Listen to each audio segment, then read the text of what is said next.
Thank you.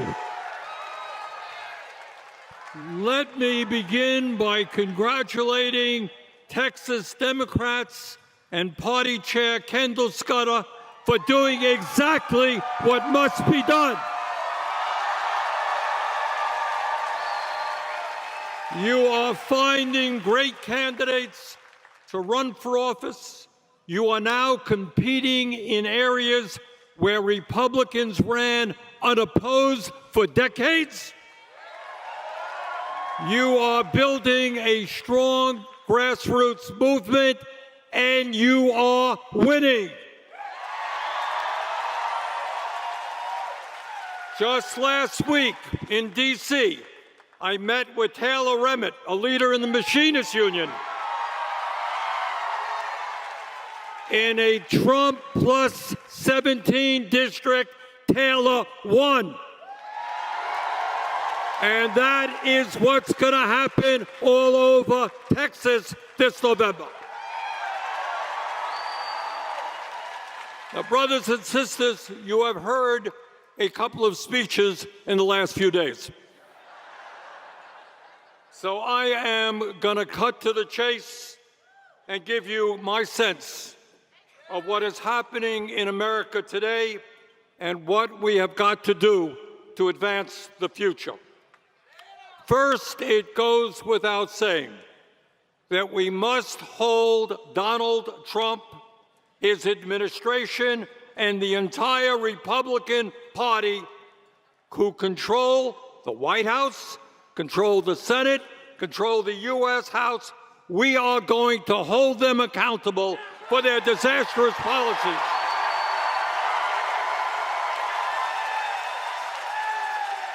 These policies have devastated working families in Texas, in Vermont, and all over the country. We are going to hold them to account.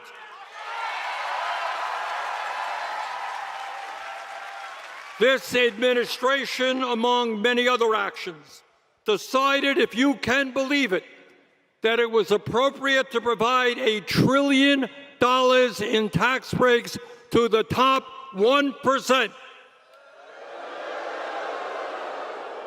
And then to use that money to throw 15 million Americans off the health care they desperately need.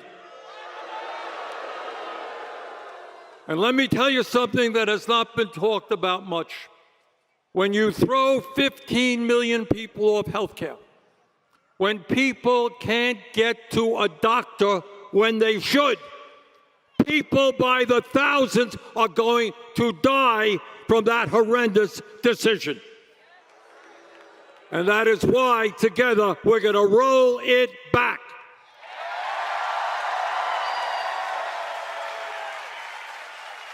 But it's not just health care. Trump administration made the largest cuts to education in American history. As a result, 7 million Americans will be forced to pay $4,000 a year more on average on their student loan payments. And 1 in 4 student loan borrowers are expected to go into default by the end of the summer. We want our kids to have a great education, not to be forced to default on their loans. At a time when millions of kids are going hungry in America, Trump made the largest cuts to nutrition assistance in American history, literally, taking food out of the mouths of hungry kids. You don't take food out of the mouths of hungry children and give tax breaks to billionaires. That's not what this country is about.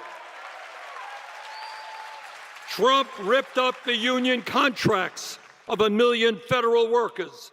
He denied overtime pay to over 4 million workers. Trump abolished humanitarian aid that will lead to the deaths of millions of the poorest children on this planet by 2030. And here in the U.S., Trump's domestic army, ICE,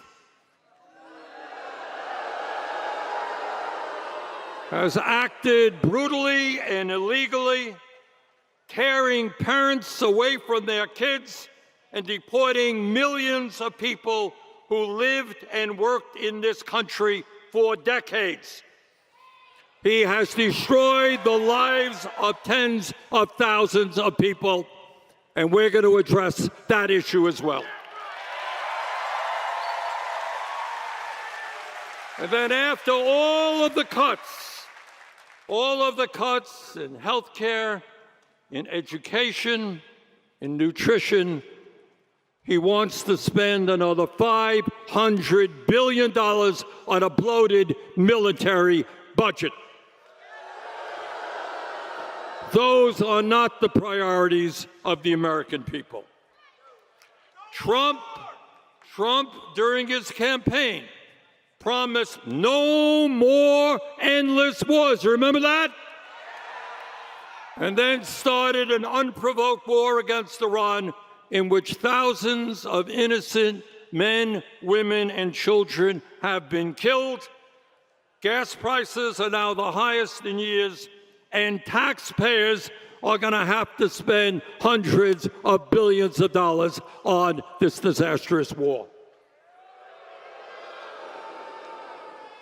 But it's not just Trump's terrible policies. The American people are tired of a president who is a pathological liar, who is an authoritarian personality who wants more and more power in his own hands, as he ignores the Constitution and the rule of law, who is a narcissist, who, if he had his way, would probably name every building in America after himself, who is a kleptocrat, corrupt kleptocrat, who accepts a $400 million luxury plane from Qatar and then makes deals with countries in the Middle East and around the world which benefit his family's wealth. My friends, it is important that we hold Trump and his administration accountable for the disastrous policies they have imposed on the American people. But I have to tell you, that is not enough. It is not enough to be anti-Trump and to simply campaign against Trump. The American people are hurting. They want to know what, in fact, is going on in this crazy and unprecedented moment in American history. They want to know what the Democratic Party stands for and what the Democratic Party is going to do to improve their lives when it gains power.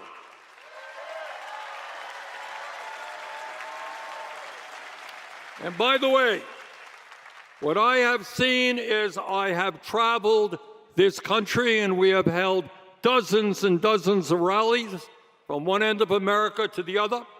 And what I have seen in recent primary elections is that the American people do not want establishment status quo policies that tinker around the edges. The American people understand that this country is facing major crises, and they want bold proposals to improve their lives and the lives of their children.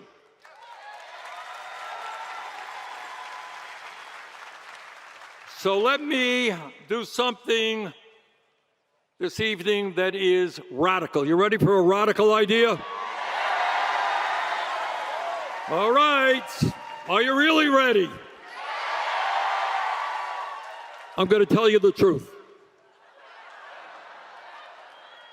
I'm going to tell you some stuff that you don't see in the corporate media and you hear very rarely in the halls of Congress. And that is that while the vast majority of the American people are struggling to put food on the table, pay for health care, pay for housing, pay for child care and education, the wealthiest people in our country have never, ever had it so good. In fact, never before in American history have so few people held so much wealth and so much power.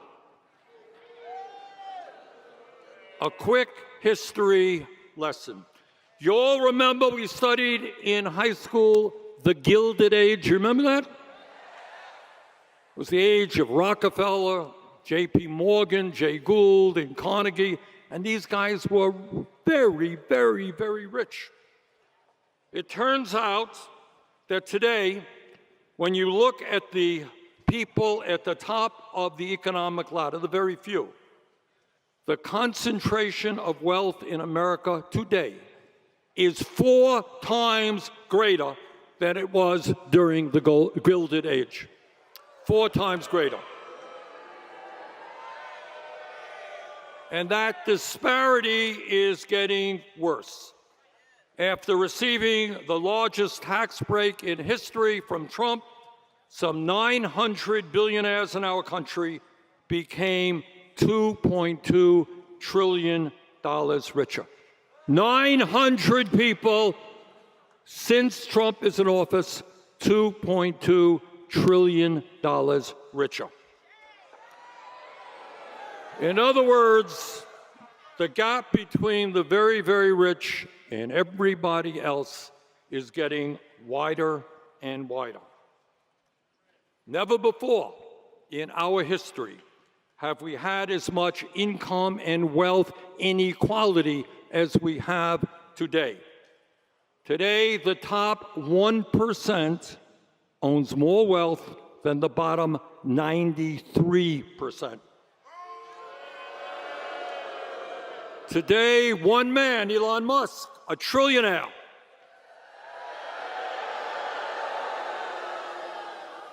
Elon Musk owns 3 times more wealth than the bottom 50% of American households. Did you understand what I just said?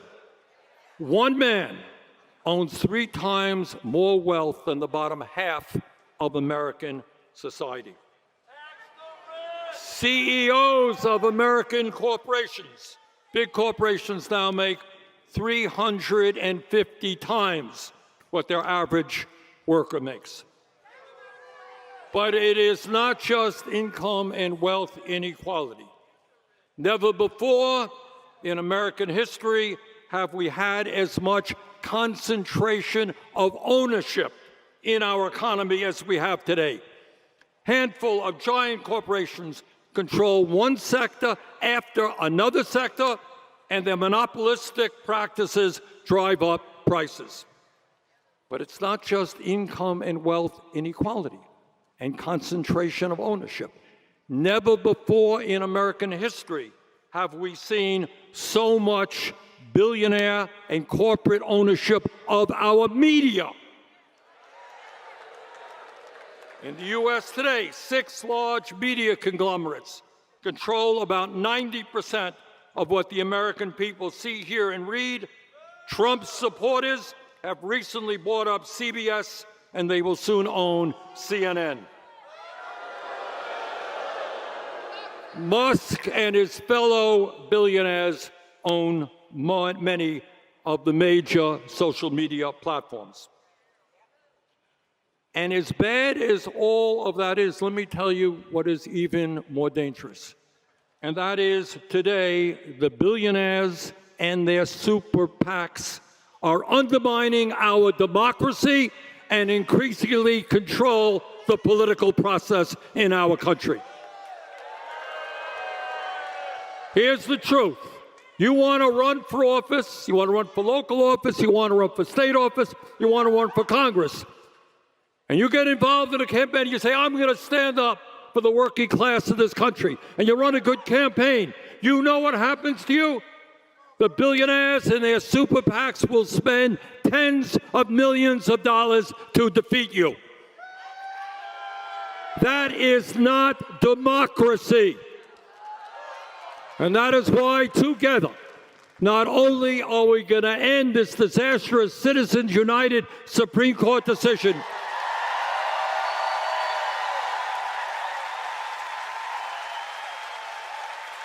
but we're going to get super PACs out of the political process.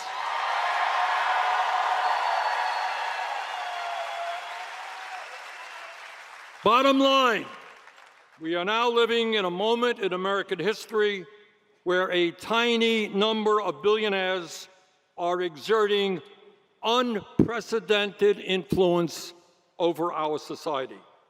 And let me tell you something, these are not nice guys.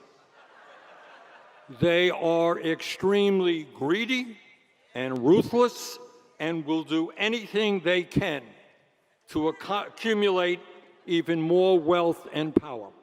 You might think that if you had $10 billion, that might be enough. Not for these guys. They want more and more and more, and they will step on anyone, in order to achieve their goals. And while the very richest people in this country become richer, what is going on with the American working class? And I think all of you know the answer. Today, in the richest country on earth, 60% of our people are living paycheck to paycheck. I grew up in a family that lived paycheck to paycheck, and many of you grew up in families that struggled economically as well. And let me just tell you what that means in today's world. It means that while the wealthy can afford the best health care in the world, they can go to any doctor they want, any hospital, get any experimental medicine if they need to. 85 million Americans are uninsured or underinsured. 500,000 go bankrupt from medically related debt. It means that if you are uninsured or underinsured, you hesitate to go to a doctor when you get sick. And what happens when you don't go to a doctor when you should? That's right. You die. And every year in America, some 60,000 people die unnecessarily because they didn't get to a doctor when they should. And it means that because we have a healthcare system controlled by the insurance companies and drug companies, we pay by far the highest prices in the world for healthcare and for prescription drugs. In the richest country on earth, we are the only major nation not to guarantee healthcare to every man, woman, and child. So that's healthcare, basic necessity of life. What about housing? Most of us would like a roof over our heads. It means that while Jeff Bezos can own 14 mansions around the world, and other multi-billionaires can buy their own islands, some 800,000 Americans are homeless, and 20 million households are spending 50% or more of their limited incomes on housing. It means that young people today, unless we change it, will own their first homes 12 years later than their parents did, not until they reach the age of 40. And what about our kids? You know, I hear all these politicians, they love America, they stand in front of the kids. In America today, we are failing working class children. Today in America, if you can believe it, we have the highest rate of childhood poverty of any major country. Millions of our families cannot afford childcare, cannot afford to get a higher education for their kids. And how do we treat our seniors? Our parents, the people who raised us, the people who built this country, the people who fought in our wars. How do we treat them? Well, today in America, 1 out of 3 seniors is struggling economically, and 20% of seniors are trying to live on $15,000 a year or less.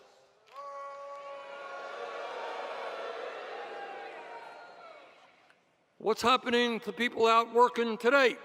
Well, despite huge advancements in technology and worker productivity, the average worker, important to understand, today makes nearly $30 a week less than he or she did 53 years ago. Got that? Where did all of that increased wealth from worker productivity increases go?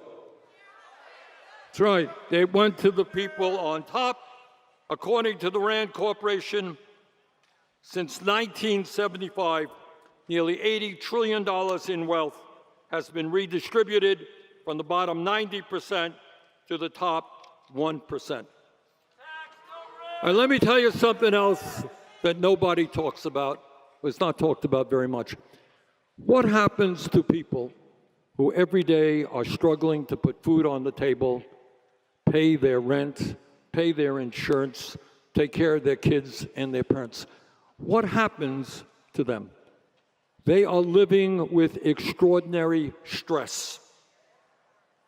And you know what stress does? Stress kills.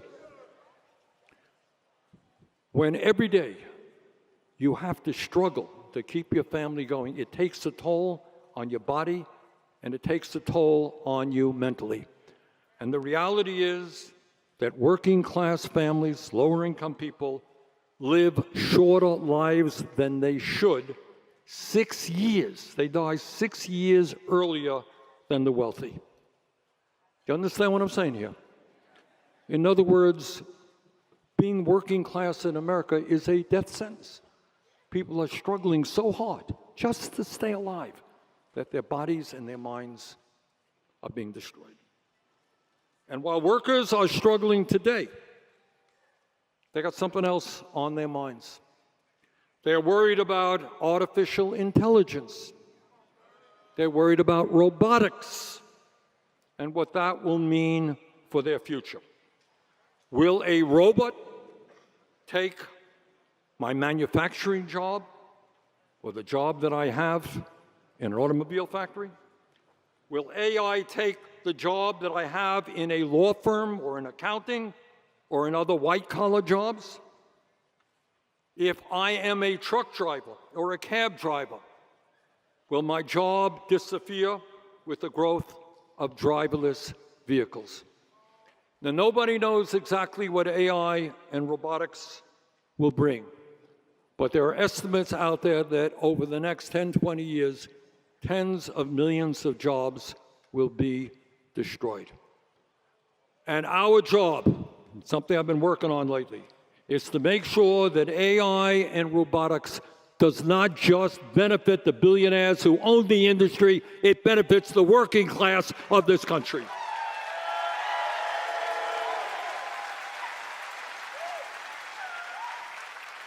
So that is where we are. Those are some of the issues that people are staying up nights, worrying about, fearing.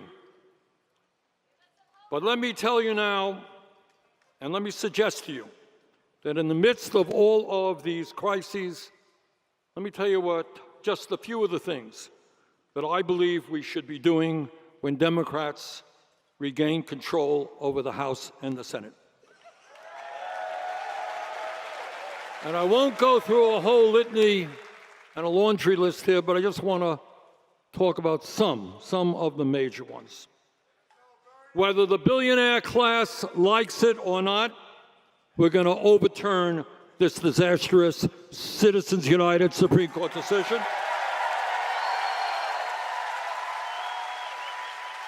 And we are going to restore real democracy to America.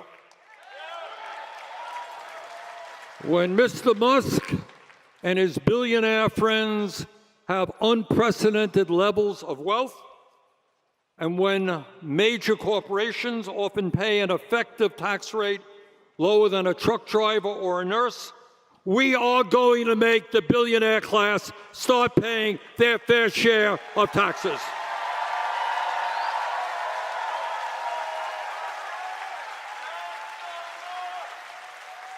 And when so many of our people are uninsured or underinsured, we're going to end the disgrace of being the only major country on earth without a national health care program. We are going to pass Medicare for all.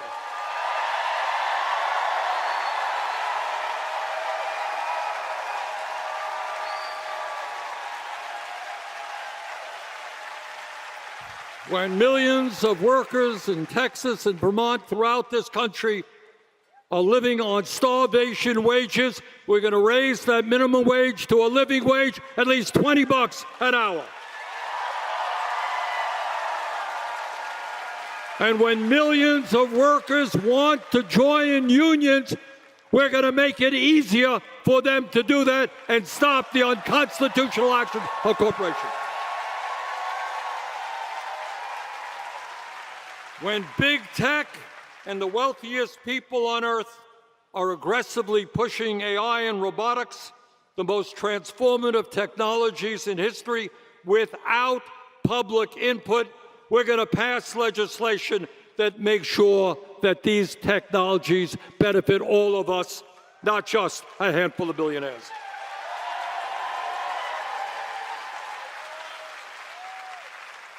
And when so many people in America are homeless or paying 50% or more of their limited incomes on housing, we are going to fight for a freeze on rents and the construction of 7 million units of low-income and affordable housing.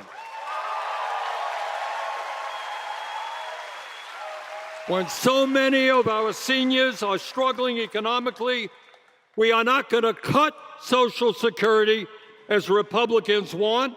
We're going to expand Social Security by lifting the cap on taxable income.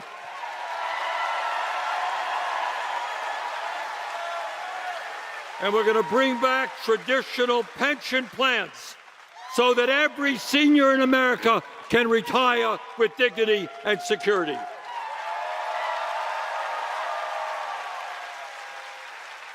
When our educational system, from childcare to graduate school, is broken and unaffordable, we will demand free, high-quality public education from childcare to graduate school.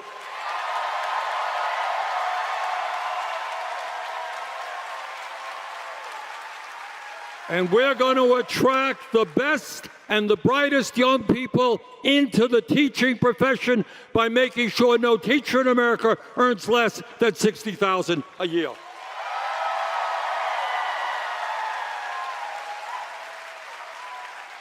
When heat waves and drought are devastating this planet, we will respond to the existential threat of climate change by creating millions of jobs as we move to energy efficiency and sustainable energy.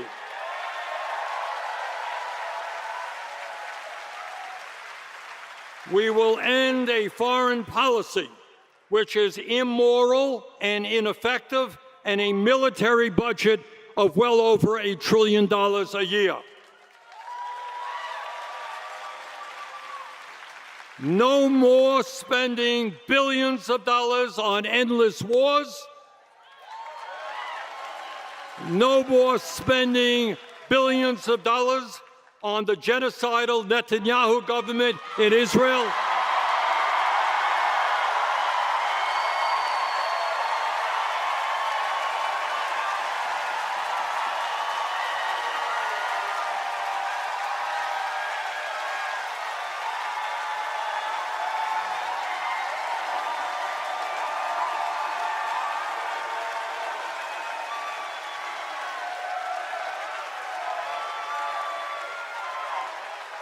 No more support, because we believe in democracy. No more support for the cruel dictatorships in Saudi Arabia, the UAE, Qatar, and elsewhere. Bottom line, let's start investing in the American people, not the war machine.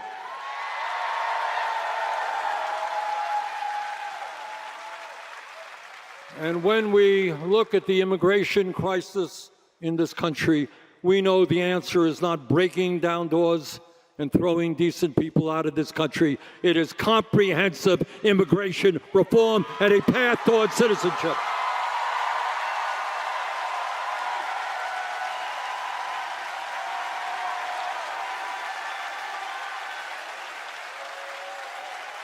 My friends, the political reality of the moment is that the oligarchs and the billionaires have endless amounts of money to spend on campaigns and on politics.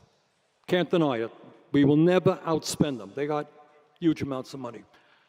But the way we defeat them, and we are seeing it now, not just in New York, but all over this country, is when ordinary people get involved in the political process, which is what you are leading us here in Texas.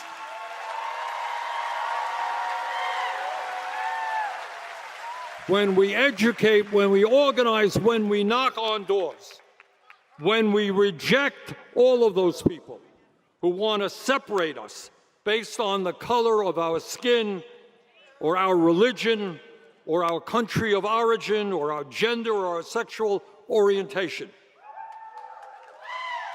That's what demagogues always do. They separate us on all of those superficial things. But we win because we believe in solidarity. We believe in a common humanity. And we know that when we stand together as one people, the oligarchs and all of their money will never defeat it. Let's go out and do it. Thank you all.